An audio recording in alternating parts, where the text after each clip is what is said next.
Hey guys, I'm Dov, and today I'm back with more Early Access Vampire Coast. Yes, indeed. Today I'm taking on Lore Master of Sotek, and as you can see from the bizarre positioning here, we've got a massive Vanguard shenanigan going on.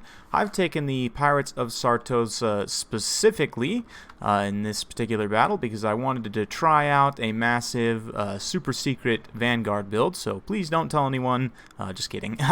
Otherwise, I probably wouldn't be sharing this video, right? But anyway, we've gone with the heavy Vanguard force. You can see we've got some Mournguls here, more Mournguls on the other side, and one more group in the back.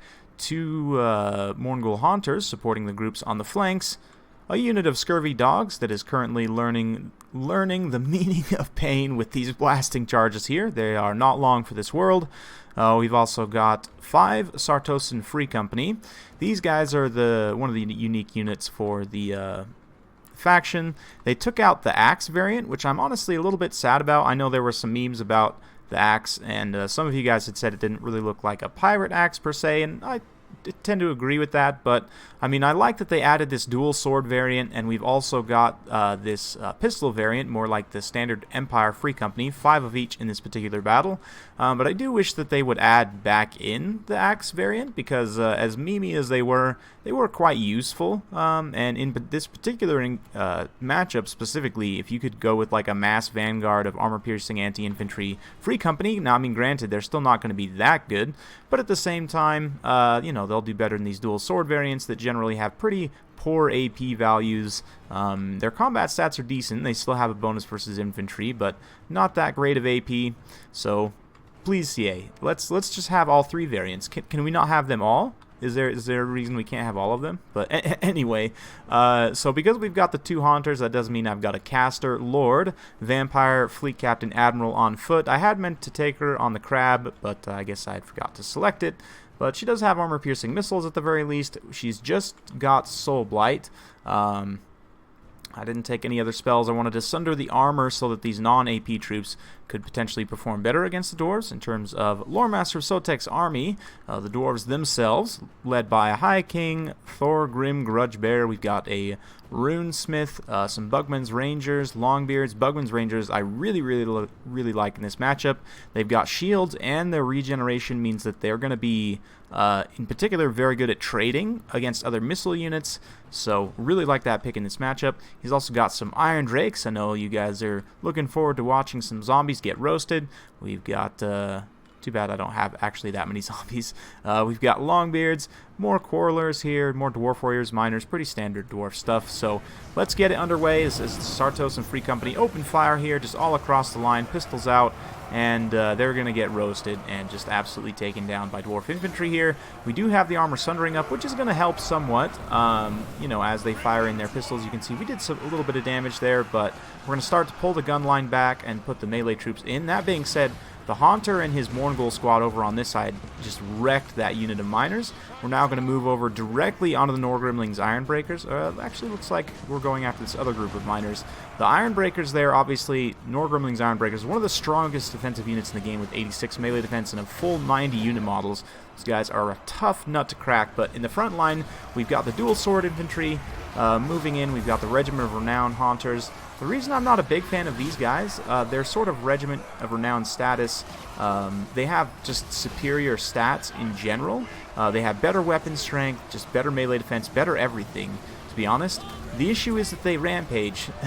Regular Mournguls don't rampage, but these Night Terrors, the Regiment of Renown Mournguls, they do cause terror as well, but they rampage. It's just, it's pretty unfortunate. Meanwhile, a couple of units of Free Company counter-skirmishing with these Bugmans here. They're able to pick off a few unit models. It's one of the few low armor units, but not great necessarily.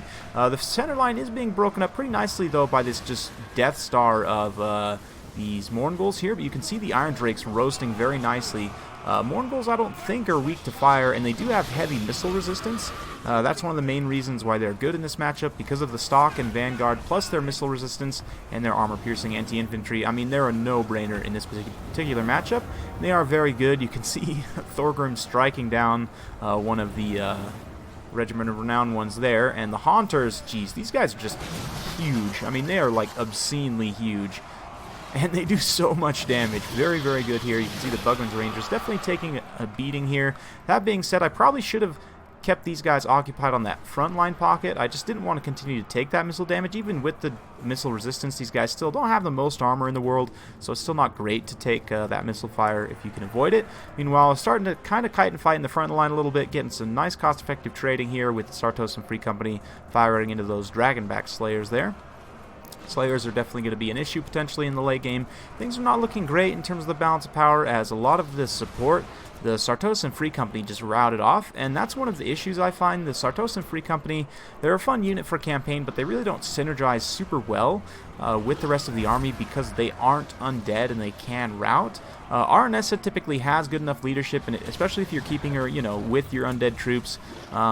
She has decent melee defense. She can generally keep her leadership up, so she won't rout.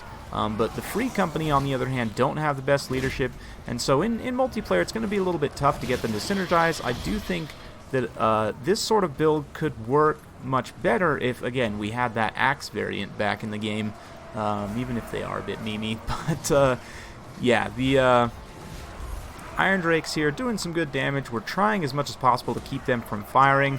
You can see this other Haunter over here getting taken down by a group of Slayers, even though he's still, I mean, granted, he's fighting Norgrimling's Ironbreakers, a group of Slayers, and still just not taking that much damage, to be honest. Another Soul Blight being dropped here. You can see the Fleet Captain has gotten involved in melee. Honestly, probably should have just kept her back shooting, but she doesn't have the most armor in the world on foot.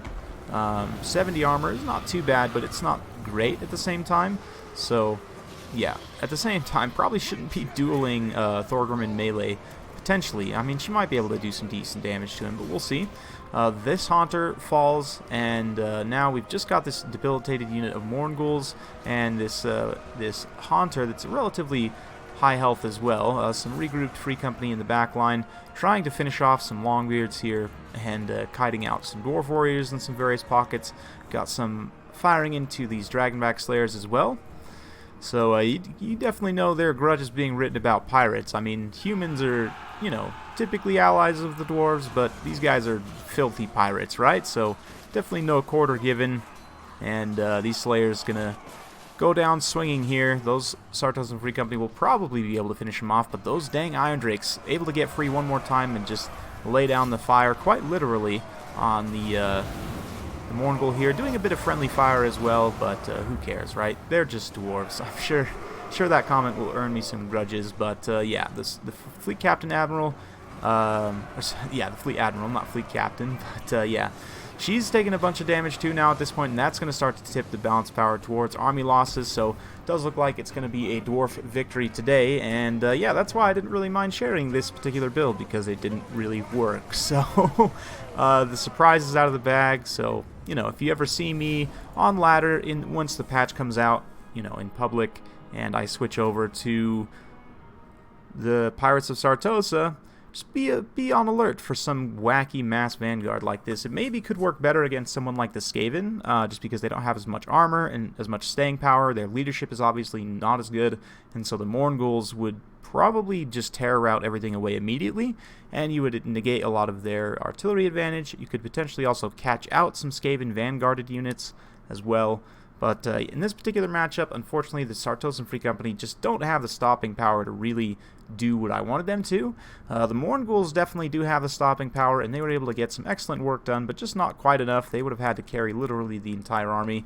Also, not a fan of the Regiment of Renown here. They got, granted, focused down pretty hard in the center there, but that enrage meant that I couldn't pull them back out of that engagement when they got super low and try and, you know, re-engage them somewhere else where they could get that hunger ability and maybe regenerate a little bit, but just didn't have the ability to do that because of the rampage there. So even though they do have much better stats, they're still not necessarily a decent pick, I think, in multiplayer. Definitely going to be a fun unit in campaign, and they look awesome. Love the red color scheme, but yeah, not the best unit in multiplayer, definitely. The rest of this build, though, pretty decent sort of thoughts here, but if I had to fine-tune things to go up against the dwarves, I would definitely just go with more of a traditional build, and I would probably bring Lore of Vampires to try and heal, just so that we could sustain against the dwarves. But yeah, we're going to just go off the pirates thing because the free company, again, really don't synergize super well here. Instead, we're just going to go with a whole bunch of deckhand mobs and a whole bunch of zombie handgunner mobs. We'll bring the regiment around just for fun. Maybe they can go in and bayonet Thorgrim at some point, but yeah, we'll bring, let's see, the pistol variant, but definitely wants to be on the crab for lore of vampires. Noctilus might be good here as well. Luther Harkon might be decent, although they don't really have any casters, so I wouldn't necessarily say that Harkon is going to be, you know, the best here, but would probably take something like this, although Noctilus with that long-range zombie summon seems really tempting for shutting down ranged units. I probably wouldn't take him on the Necrofex just because that makes him a pretty big target, although if you have kind of the superior counter skirmish, you may not necessarily you know, be that dangerous to take him up there. Then we take the Drowned Dead and Invocation. Withering might not be bad as well, although we're going to try and mostly have armor piercing damage so that we won't necessarily need the armor sundering. But yeah, we're going to grab that Moon Dial as well for the long range zombie summon. And then from here, we could do some other things. Some crabs might not be a bad idea. You could always grab another Necrofex and then maybe a couple units of crabs. Could grab the Regiment of Renowned Crabs in particular. These guys are quite decent. You know, you could definitely grab some bats. I know Aristodemos out there somewhere is crying that please bring some bats because they are almost as useful as, I would say just as useful actually, as they are for the vampire counts, as they are for the coast. So, yeah. And then the Mournghouls, yeah, we'll grab 2 Mournghouls here, and the Haunters. You know, if you were to really want to bring the Haunters, what you could do is cut the Necrofex Colossus and cut that guy, and then maybe you could afford. This is the loadout I typically bring them in. Is this particular loadout here with just the hunger. I don't really worry about these micro abilities, but we could go ahead and cut a unit of bats and then maybe just grab some more deckhand mobs or something. Something like this I think could be pretty solid against the Dwarves. Yeah, obviously it's still a lot of early days, a lot of meta to be formed, but certainly a fun matchup and one that will see a lot of shenanigans, I am sure. So hopefully you guys enjoyed watching this particular battle. If you do like this sort of content, be sure to like, subscribe. If you found it interesting, informative, or entertaining, be sure to share it with your friends. Thank you very much for watching, and we'll see you next time.